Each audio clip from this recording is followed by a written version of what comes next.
Hi, I'm host Eric, host Talking with Famous People, and I believe I've got a mostly, if not exclusively, college age group in attendance here in their 20s, I would say early 20s.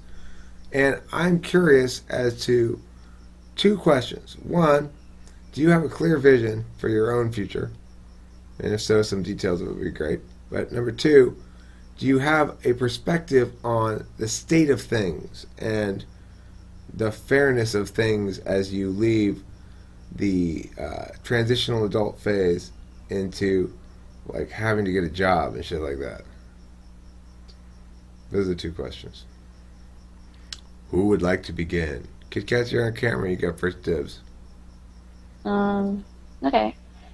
So what was the first point again? Sorry. The first question is, do you have a particular Plan? Yeah, do you have a particular vision for your own future going forward, 5 years, 10 years, something like that?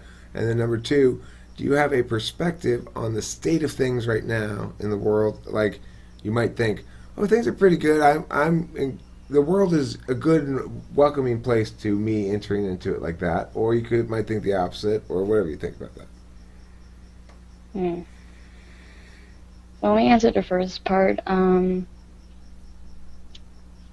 Well, for me, before a long time, I didn't really know what I was doing with regards of getting a job. I knew for sure I'm always going to be kind of doing random things and kind of always want to write and create stuff. But I think because of my home environment, I guess, partially, I felt like if I just went right for arts, I wouldn't have anything sufficient to support me. And I'd kind of be like a starving artist situation. So I sort of kind of tumbled around in college, and now I'm in a place where I'm sort of have this 3, 4 or 5 year plan where I'm just gonna be going to school, and it's like a year program thing where it's like what do you call it? You know, like those people who do like blood drawings and stuff like that. I did that first, and trying to get a job, I realized how competitive it was, and me, an assertive kind of person, I didn't really get any much callbacks for it, and now I'm going back to school again and doing this thing where it's an MA thing, medical assistant, which also has the blood drawing. So second time around, I'm going to actually push to get a job. Like before I graduate, I'm going to actually be going to places and actually have my resume and all these things planned out on like before. And then if I know I will get a job. Gonna go back to school again and do a 2-year associates, and then from the 2-year associates, I get my 4-year degree in either, I don't think nursing anymore. I'm still debating on that. I'm leaning more towards like physical therapy or something like that because it's not as intense, but it's enough of a living to support me. And my main outline before was kind of having the skeletal frame of having all my basic needs kind of required. Like, you know, a job to make enough money, a job that's enough stable, but nothing that's too intensive, like a scientist or a mathematician or a computer programmer, something obviously I won't enjoy. And then everything else is kind of open for me to do whatever and have flexibility to do all the fun stuff I want to do. And if somehow I get good enough at art or something and it takes off, then maybe I could depend on that. But I always have my other main day job to rely on.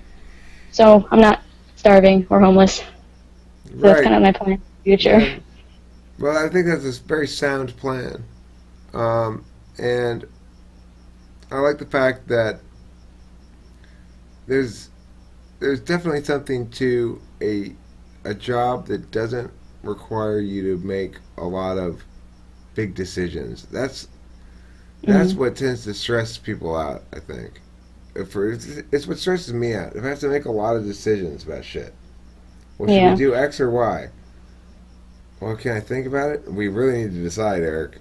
Fucking hell. Yeah. Right, let me think about And before, for a while, I was thinking of like counseling and psychology because I do find it super interesting and I like taking people apart and listening. But from my experience, I don't really handle too well with a lot of emotional problems or a lot of stress or someone that's very not stable. It kind of brings me down, and I don't know, I feel like I would get weird out doing a job like that. You know, if you you're, see people you're like unavoidably that. going to carry their weight, right? They're bringing Yeah.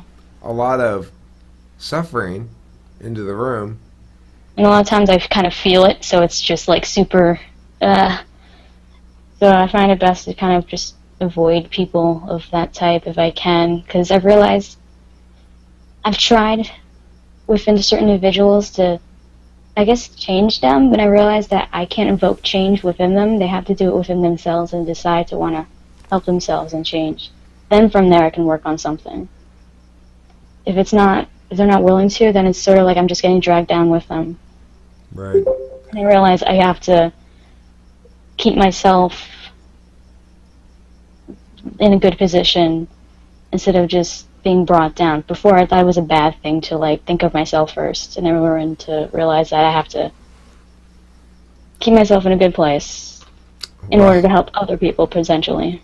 I had an interesting experience along these lines today, which is I checked my email for the first time in a long time today. I check my email like maybe once a month or something because I think I'm done with that now. I realized today, like, okay, Eric, you can start checking your email again. You can stop being on email strike or whatever it is you're going through. I don't know what it is. I don't know why I'm in this stage where I call it a phobia, but it's not even that anymore because it was at one point when when like heavy shit was flying back and forth in email all the time.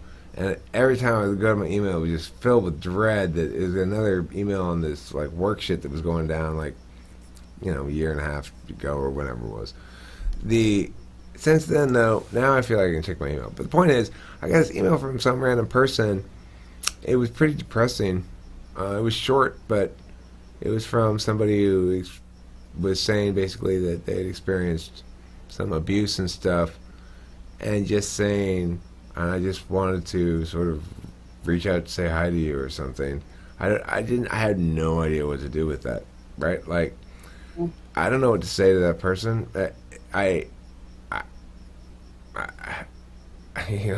what the hell do you say to somebody like that? I would be a bad counselor because I'd be good if you came with problems like a couple that the problem was the wife was being too irrational. Then I could diagnose that. Say, okay, here's your problem, couple. The wife's being too irrational.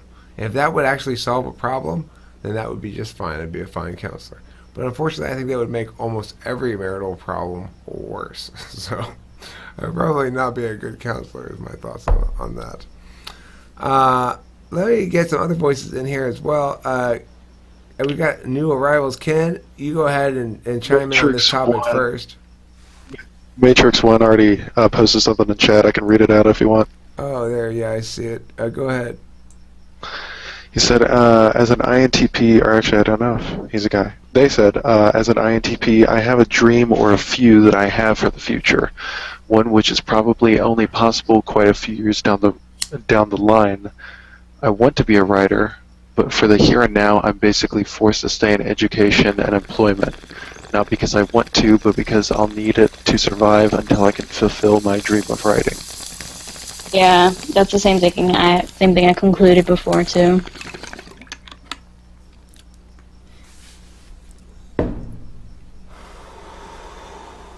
The thing about writing is it's at least as much, if not more, about doing the legworky shit as about the writing. And it's about your willingness to write for specific audiences what they want, right? Like, if you want to be the sort of writer that, oh, hi, I'm Murray Rothbaum. I'm the editor of Horse Washing Magazine, and we'll pay you $250 to write an article on this new kind of cloth that people are buying to wash their horses with. And you go like, okay, well, I'm not really interested in horse washing techniques. I'm not really interested in special kinds of horse washing cloths, but I want to write, so I'll take the low money for finding out about this shit and writing an article about it. Fine, I'll do that. And so if you want to do like that, then you can be a working writer. But that's not usually what most people want to do with their writing. Usually people want to either write fiction, in which case you got to do the whole try to sell it to a publisher thing or an agent or get an agent for it or something like that. Have you ever done any writing in the past? As in fiction writing or journalism? Me or her? Either of you. And not publicly, only for school. Yeah, I got a novel that is called Gospel of the Pantheon that I self-published because even though I can spend months and months working on it and writing it and polishing it, once I'm done, I can't spend 5 minutes doing any of the legwork stuff like contacting agents or publishers, but I still want a copy of it, so I just self-publish it because I want to have a copy on my shelf, you know. That's the sort of stupid-ass shit ENTPs do, right? They write a whole book, and then they don't bother sending it out. Or the other stupid-ass shit I did, the first book I wrote, which was a novella. I can sympathize. This is heavily tied to ego. I can definitely tell that I would want that book in my hands just to have it. Well, but like the first novel, which is really a novella, it was like 120 pages or something that I wrote, which is called The Megalomaniacs. I actually did send out query letters. I got an agent to write me back saying, yeah, send me the draft of this thing. It sounds interesting. And I never sent it to her. Oh. What? Man. Why not? I don't know. Did you forget? Or something just came up distracted you? I thought, well, I do sort of know. It was like one of those things where I thought, well, but before I send it, I want to revise this part a little bit more. I see. And then I kind of sat on it for a while. And then it seemed like it was too long to pass for me to send it. And I was a lot younger then. I was like in my 20s. So I was... Such perfectionism. I was being shy and scared, basically, or something. I don't know. But that's not what happened with Gospel of the Pantheon.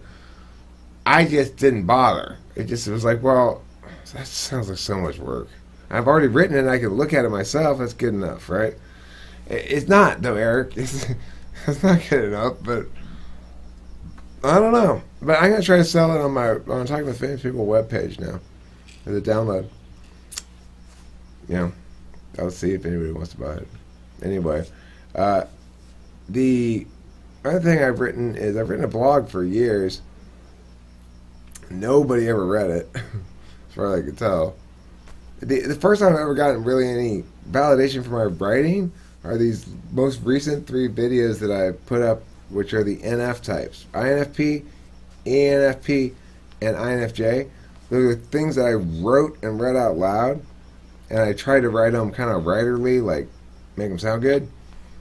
And people are saying nice things about my writing to me for the first time in decades. So if you don't do the legwork... Feels good, doesn't it? It feels I fantastic. saw the video. Yeah, it feels amazing. The NFP video you did, I really liked. A lot of it made sense to me. I can remember.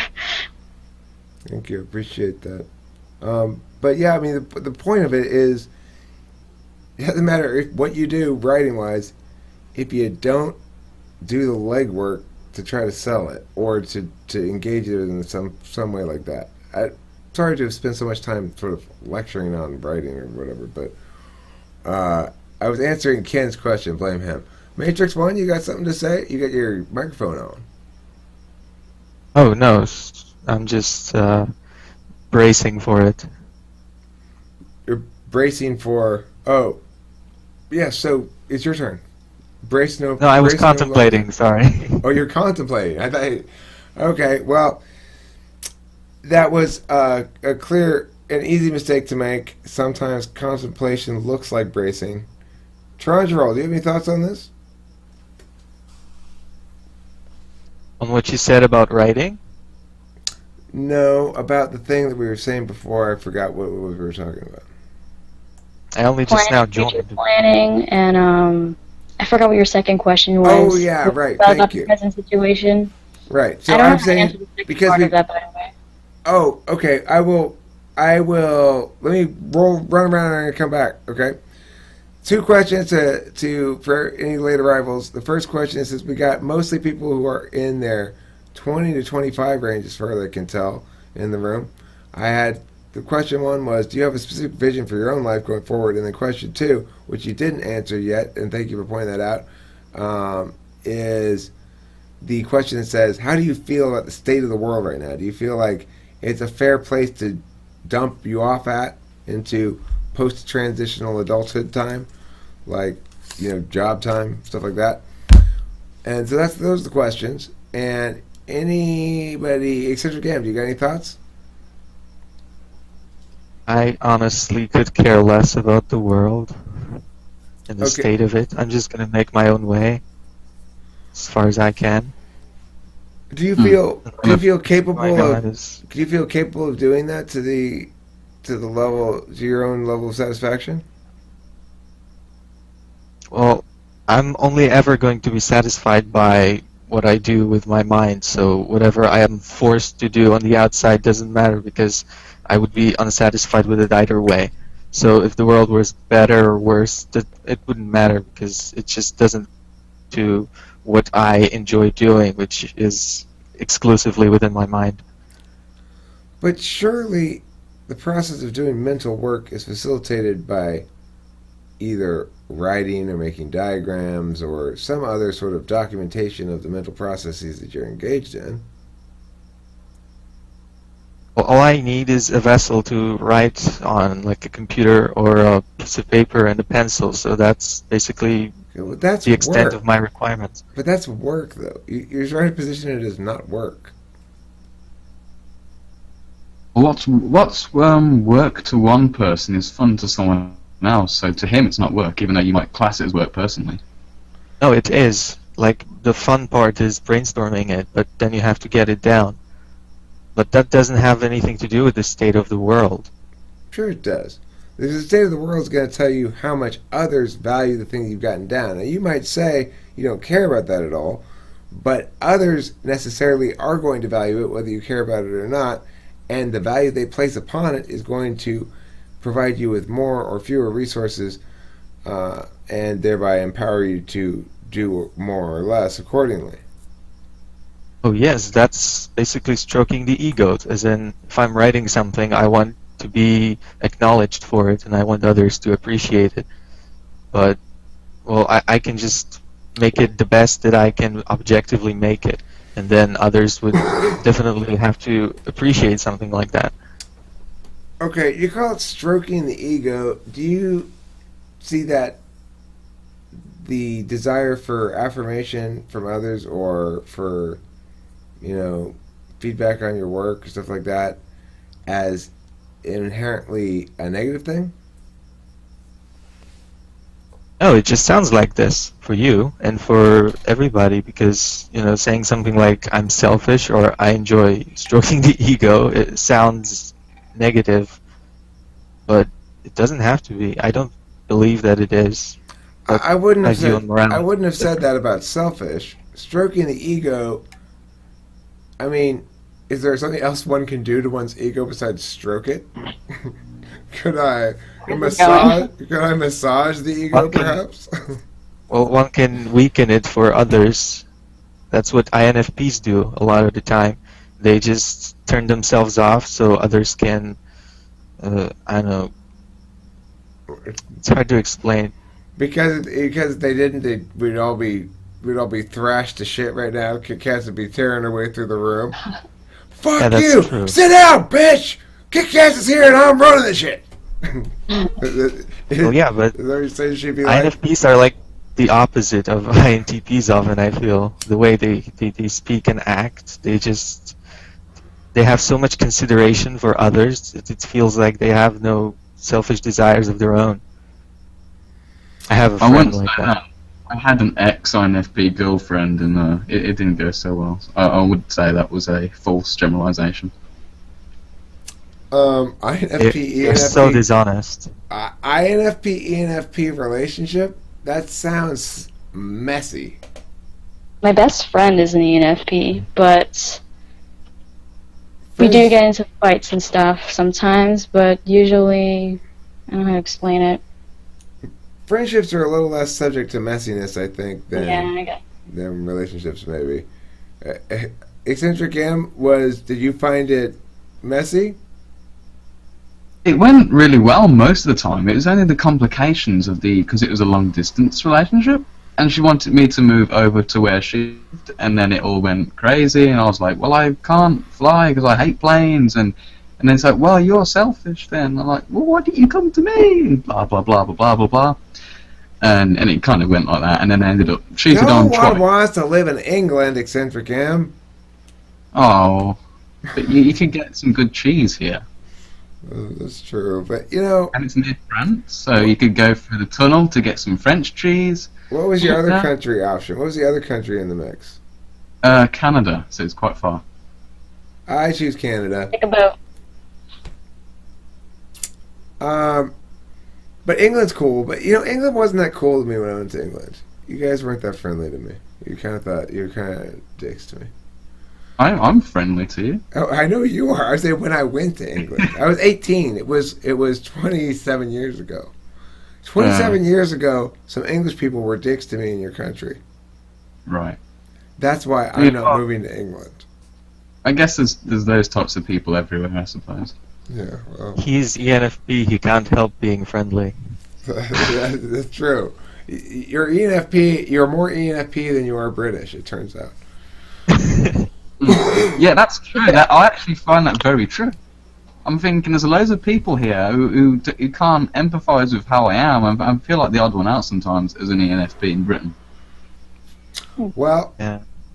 I hope you feel that- welcomed here in multi-country land. That's where we are. Yeah, I'm from Poland myself, so Yeah. I find that INFPs and ENFPs are the best kind of people, as in, at least for an INTP to interact with, I feel. Because, like, they're just friendly, and it's easy to talk to them often because they just kind of give a crap. It's hard to explain. I actually Well- kind of had an experience like that with, sorry. No, you go ahead. I don't know her type, but she's like, I just get a lot of comments, like, when I'm working, I work in retail, and, like, my one coworker is just saying, like, just kept going on saying, you're just so nice, and then she started kind of, like, gossip talking about, like, an old manager we had, and I'm like, oh, okay, yeah, that's interesting. I'm like, I'm like, whatever about it, kind of in a way, and she's like, you're so nice, you don't shit talk about anybody, and I'm like, I don't know, I don't really like to judge or whatever, and she just kept saying, like, you're just so nice to people and stuff. I'm like, oh, thanks, but I don't think I'm... That's Being nice has its downfalls, and she just responds with, you're really nice. I'm like, okay, thanks. she's attacking in some way, shape, or form there, right? She's attacking a little bit. Because that's what when I'm attacking, I repeat things. I try to drive home the point. Like, she's basically accusing you of being fake because she doesn't understand. No, I don't think in that You don't think sense, so? because... Okay. No, I don't know how to... I'm really bad at miscommunicating the vibe of it. No, But I'm just making assumptions about shit and drawing conclusions based on nothing, so that's why I'm wrong. Go ahead. That's alright.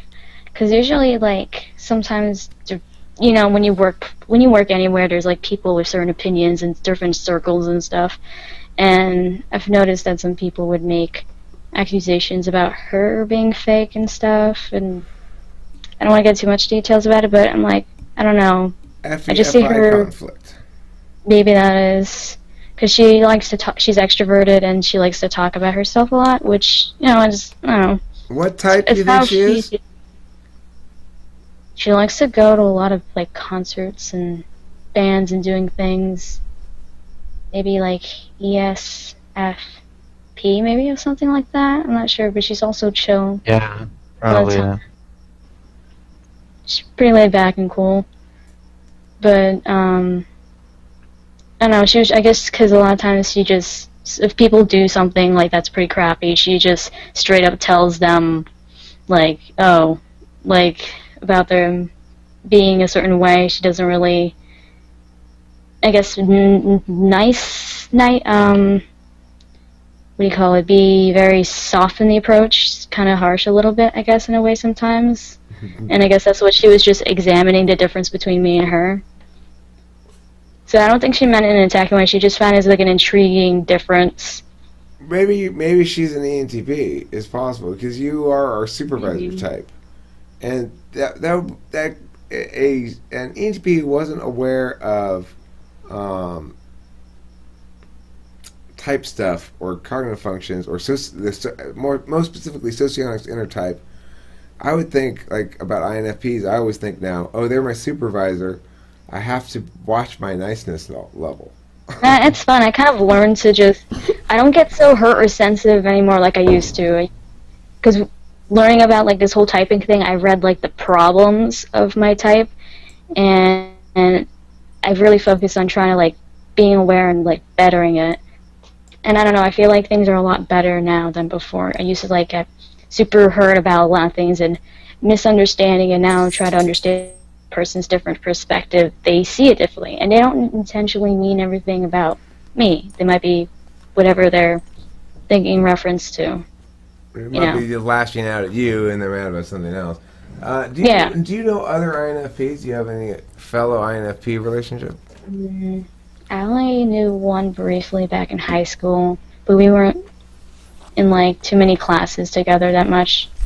I was sort of in not so smart classes because I was a little lazy in high school, and a lot of my friends were like more in the like honors and all that.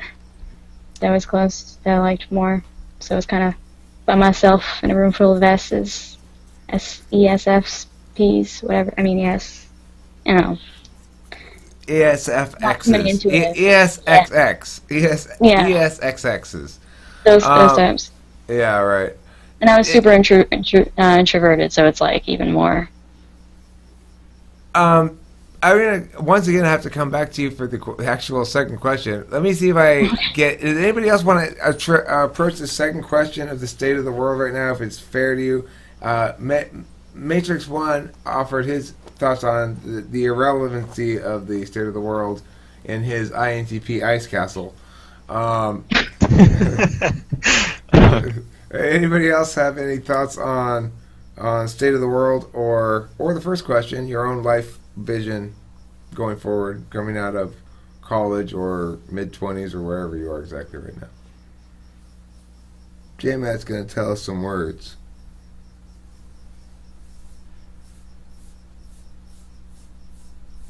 Sure is one word. I do have a plan for my life, he says. Can you tell it to us with your voice? Use the microphone, silly Billy. I suppose I could. It works a little faster that way. I suppose you should. All right, go ahead. Tell it to us. Tell us your life. Tell us the life of J-Matt. The life of J-Matt began 18 years ago on a... I don't remember if July is in summer or not. It is.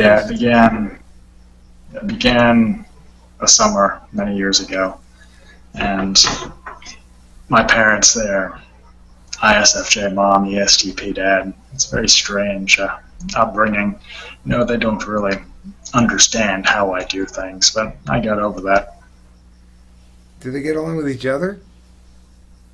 I do most of the time, but there's always the SI-SE conflict. Like, if they're working together, it works out really well, but then if they have a conflict, it just does not get resolved. Interesting. So, what are your plans when you are 25, J-Matt? When I get to the age 25, hopefully I'll not have been killed in an unfortunate accident in the Air Force. I'll have amassed a sizable income from my savings, and I'll just be planning based on circumstances as they come. So you're going military, huh? Yeah, it has a lot of benefits, and I'll be able to fund my education after a while. I was kind of trying to edge Delilah towards military, but she made it pretty clear that she wasn't having it. Did you ever consider military, KitKatz? Actually, I did, because my dad was in the Navy and stuff, so that growing up with, seeing military stuff, and he'll always watch like World War stuff and all those things I was exposed to.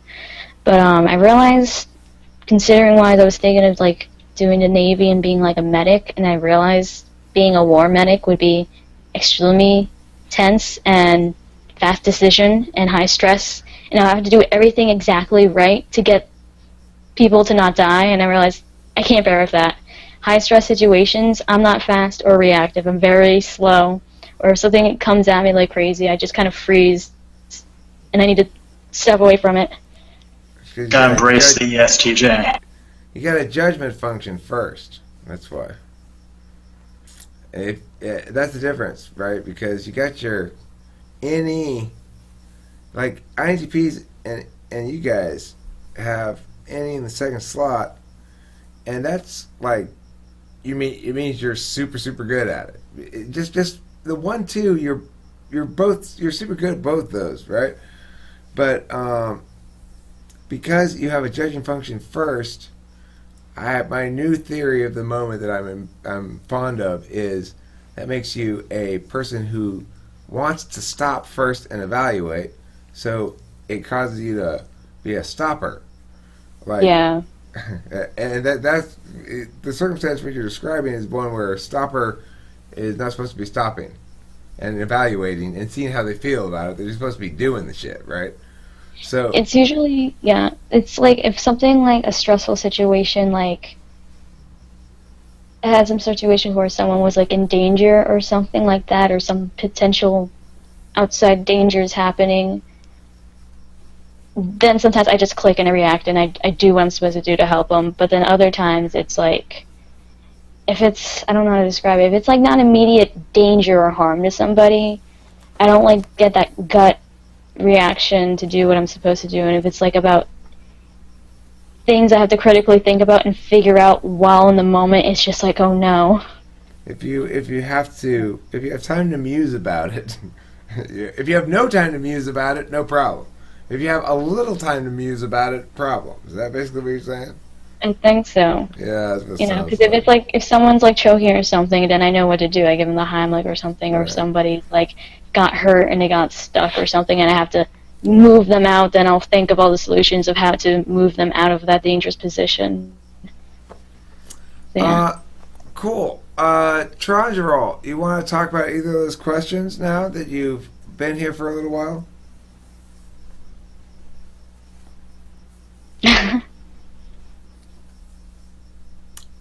Or you go ahead, Trangerol. I will probably go into physics, but I haven't got a real plan right now. Why don't you invent free energy?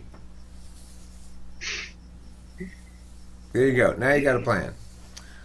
Give me the first prototype, because I was the one who came up with the idea. Okay.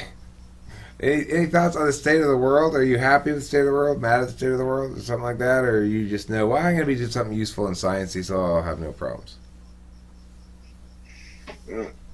I just want to do my own thing and don't really care about the world in a sense, but at the same time I do because I want to help the world, which is like weird, so weird.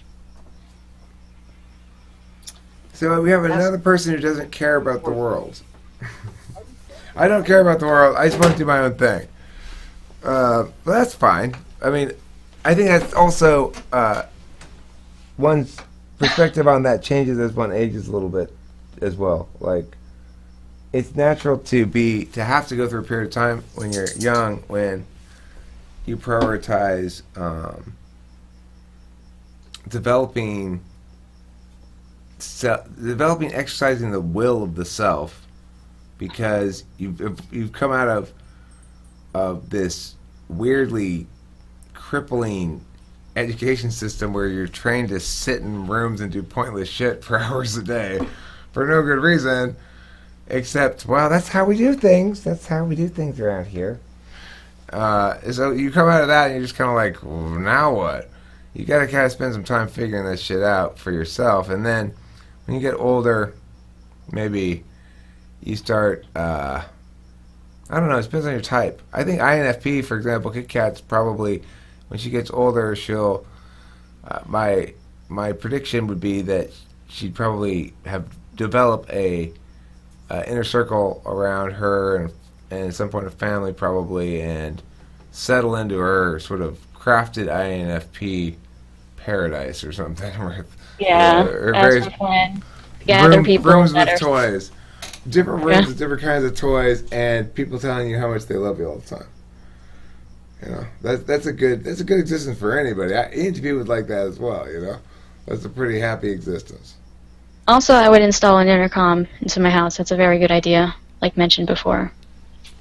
Yeah, intercoms do make sense if you especially have a big house. This teeny house that I have, I don't think I need any intercoms. But of course, with cell phones, you can always text them. But it's assuming you know their number. If there's a room full of like 4 people and you want to say, Tom, are you in there? Yes. You know, like that kind of thing. They can ignore the text. Intercom, you can't. It's just there. You can't turn it off. I'll make a no off switch for it. Also, I don't really want to live in a big house. I rather prefer smaller, minimal livings, even though my room is filled with so many things. Well, minimal living is probably easiest in a big, like, luxuriant space, right? It's hard to Yeah, live well- minimally in a small space because Trying to make it as like least amount of stuff as I can. it's a wise approach.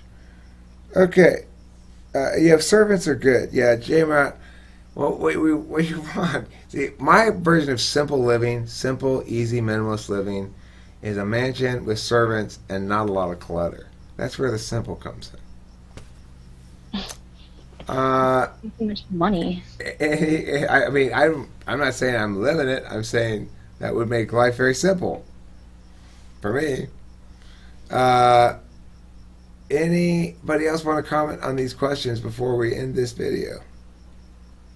Who's my benefactor? Or who's that somebody else's benefactor? I could go if Eccentric doesn't want to go. Or if Eric doesn't want to go. Eric. Hello, Eric. Can go. Okay. So what was the first question? Career plan? What was it? Oh, yeah, or life plan. It doesn't have to be career. Life you plan. could say, I'm going to go swim from here to Russia. Yeah, I'm not really sure as far as a life plan goes. I mean, it's not that I don't have plans. I actually find that I can generate plans very rapidly in my head. It's just that a lot of times they're very far-reaching and they skip over important details. So sometimes I get overwhelmed and I just sort of try to avoid having a plan, or I try not to think about it because it can be sort of overwhelming to consider. So your so many plans are different like, plans. win the Nobel Prize. Now all I got to do is figure out the details. Which prize, how I'm going to win it, all that kind of stuff. But the plan's clear.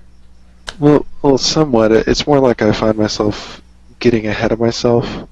Like, I'll think about, what if I wanted to make a YouTube video, and then all of a sudden I find myself trying to consider the logistics of having 10 million subscribers. I have to stop and I'm like, well, hold on. What makes me think I'm going to get to that point? That there's still a lot of space in between, and I find myself, I find myself trying to forecast so much that I get away from the main point. Exactly the same shit Abraham told me, ENFJ, yesterday when I was like, Abraham, why don't you, because he like sometimes talks about wanting to like come over and make a video or something. Like, why don't you start a YouTube channel, Abraham? You should totally do that. You're a very personable guy. And he explained it this way to me, this insanity, that he knows that he needs the first video he puts up to be special, because he's going to look back on it later when he's got a lot of videos and it needs to be just right. that's insane, first of all. And then, but to make it extra insane, he then, a little while later, revealed he actually does have videos already up there. It wouldn't be his first video, but it would be his first video that he did as that kind of thing. So he couldn't possibly just put something up there. It would have to be just so, because later on, when he's got thousands of videos put up, he'll need to look back at it and have to fill this SI role of being this perfect icon of his own personal life history. That's fucking nuts. Yeah. I think, and yeah, I don't want to pass any judgment on him, but I think the healthier you are,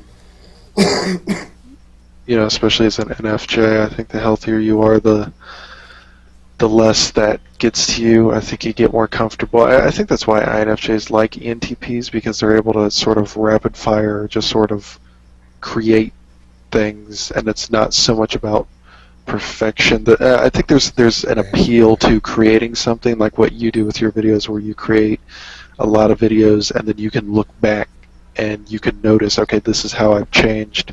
There's an appeal to that, from a big appeal. picture. The way you described it there, I call that SI appeal. So that activity. There's also like a big picture appeal to that, to where you can watch as things have developed.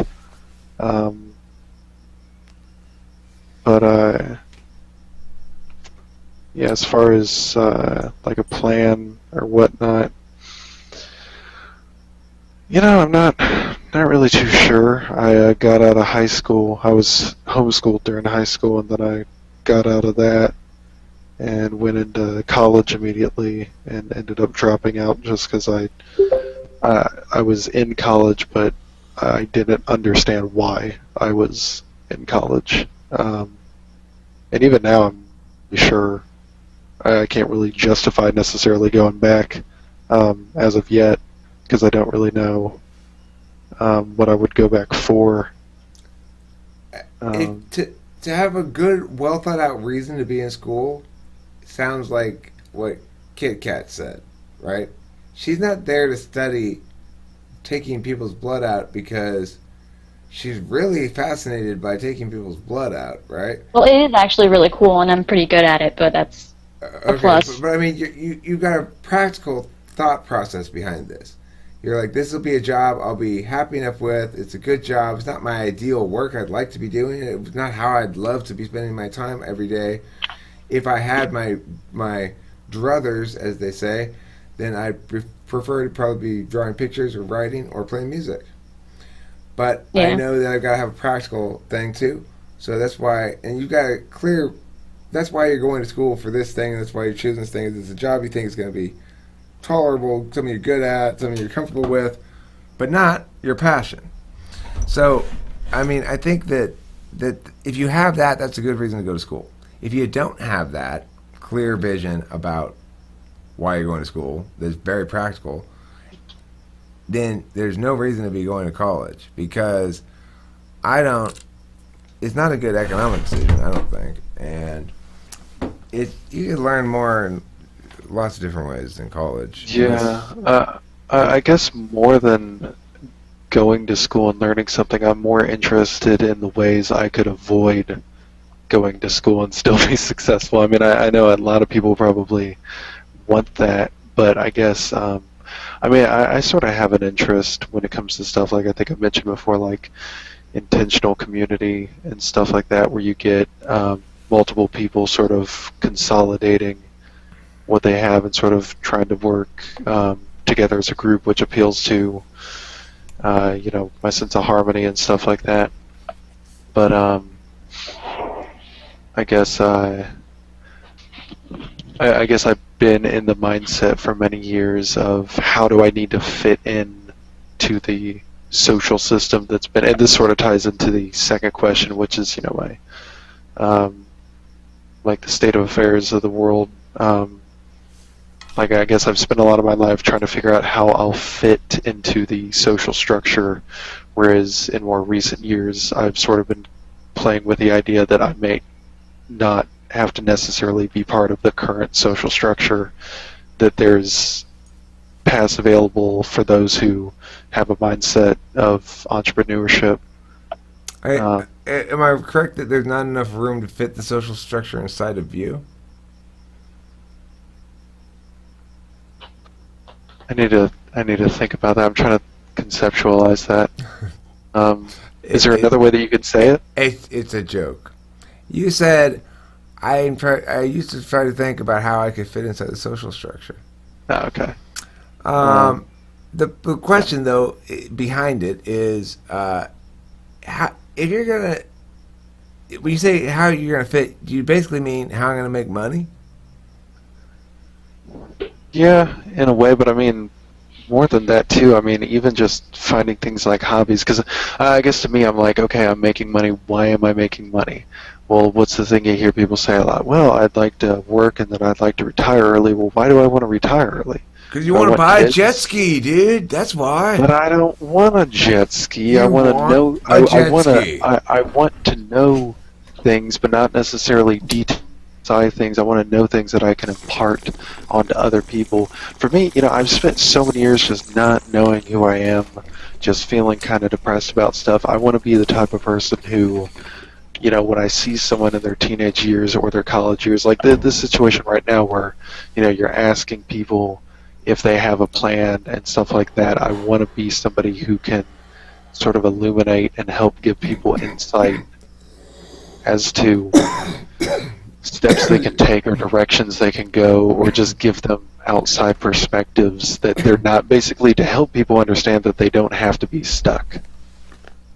I thought you were an INTP. No, I'm an INFJ.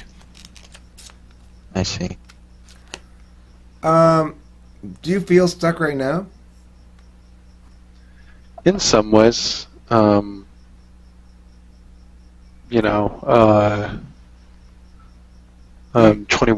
What was that? You've got such a thoroughly pleasant INFJ demeanor. My INFJ best friend has only a high school diploma, and he makes shitloads of money, over six figures, and he's made that he always has made shitloads of money. Why? Well, he went into sort of like advanced tech kind of customer service, not like help you fix your computer, but like help businesses find a Dropbox-esque solution for their whatever blah, and people trust him, people like him. He presents as knowledgeable and bright. There's a certain INFJ vibe that I don't really get much of from JMatt, that you are just thick with it. I don't have the INFJ vibe. No. What you said? I'm thick with the INFJ vibe. I missed that last bit. Yeah, you're thick with the INFJ vibe. You're thick with the Corey vibe. Corey's got the same vibe. This sort of soft-spoken.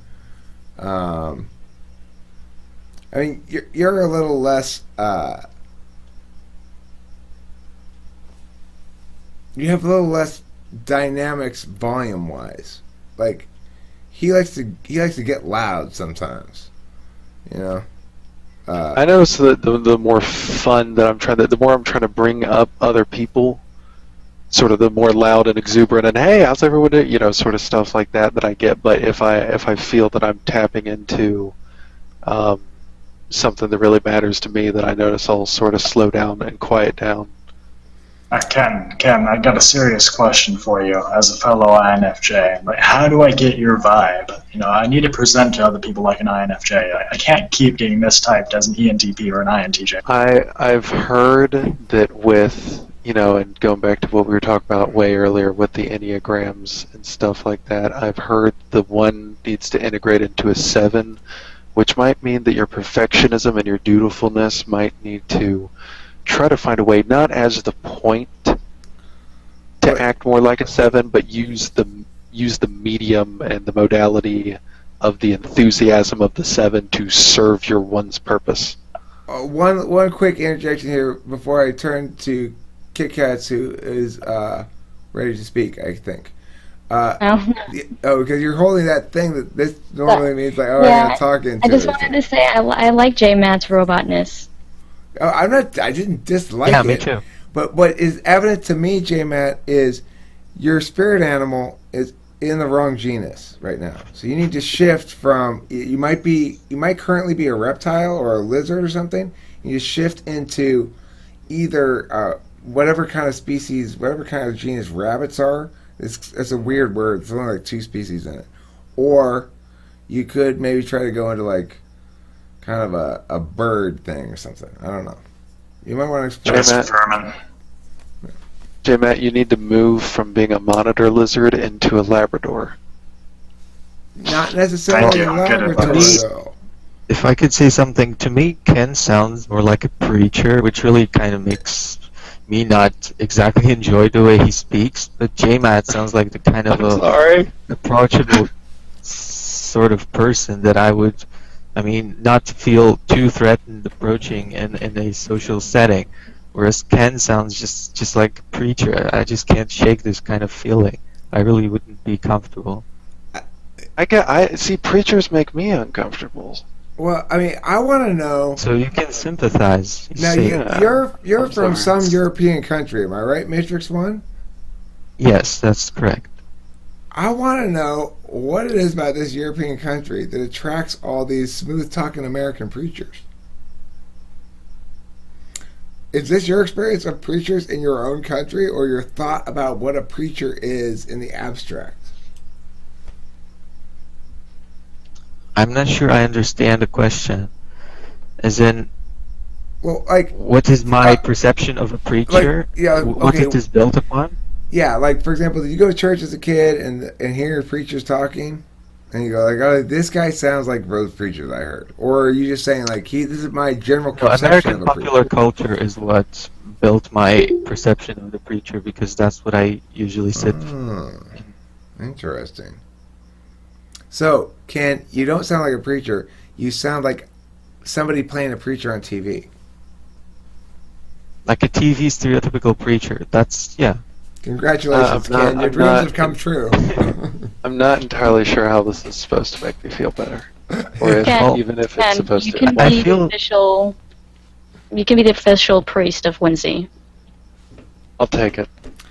Yeah, I you think- just got to point it to the priesthood, Ken. I think that's a lot better than whatever was taken away in exchange for that. I forget already.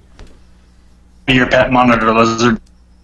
Yeah, you have to sacrifice your own pet monitor lizard. It's kind of a bloody affair, but first you have to get a pet monitor lizard. You have to love it for 10 years. It's kind of a long process. It's like getting to Probably very hypocritical advice, but I would say that a little modulation from your voice would really make you sound more approachable. As in J-Matt, I speak the same way, but the way J-Matt speaks, he has this kind of variety that is associated with extroverted people, at least in my mind. Oh, you're saying that J-Matt has variety? Yeah. He's talking about your delivery cadence, which is actually, I was talking about the same thing when I said Corey has a tendency to have more dynamics, to get louder. He's pointing out the fact that you don't have a lot of dynamics, right? Like you don't. Well, right. I was talking about how when I'm talking about something that's serious and I'm sort of tapping into, more inner type stuff, I expressly said that I tend to get a bit more quiet. If I'm trying to make jokes or whatnot, then you'll find me start talking more like this, and I do that a lot during the chat, typically earlier on. That's called that. Here to convert you to the faith. Okay, yeah, Okay. I find this this sudden and unrequested, I assume, critique of Ken's. Yeah, I speaking like bad. how. I'm I'm sorry. sorry. I would just like to say it's like I'm getting lectured by an INTP. I'm like, you know what? You're getting repoed. You're going back on the lot.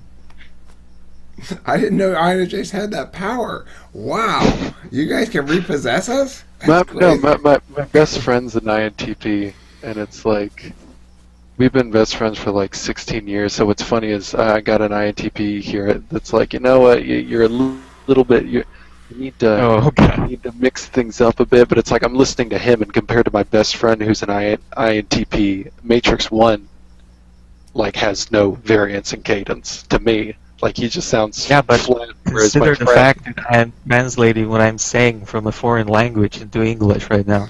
I don't need to consider that. I'm just saying it how I'm hearing it. I see. I like this little conflict here. I think this is cute. I like this because It's not conflict. you are a combative one, my friend. You Okay. you walked into like, what?